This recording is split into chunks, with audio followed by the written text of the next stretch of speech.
جان شیرین اینقدر جنگم مکن، اینقدر بیهوده دلتنگم مکن.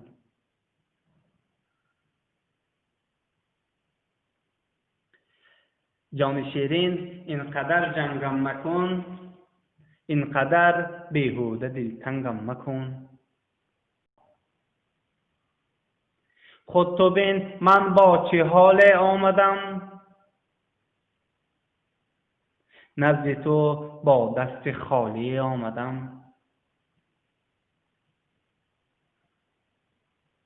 جان شیرین نظم میدانی خودت، ملک روزها رفتم و گشتم کیدت.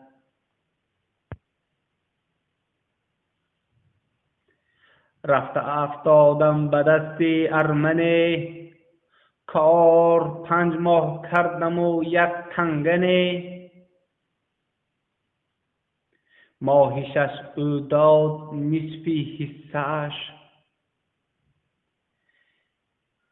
نصف دیگر را بزد بر کیسه‌اش. موسم آخر گشت و در دل 100 علم، جانکم من سوی تو ماندم قدم.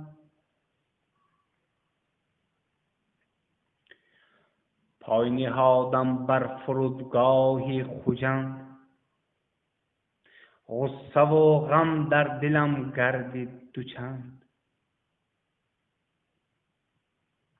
هر نفس پیش نظر روی تو بود، جنبش لبهای بدگوی تو بود.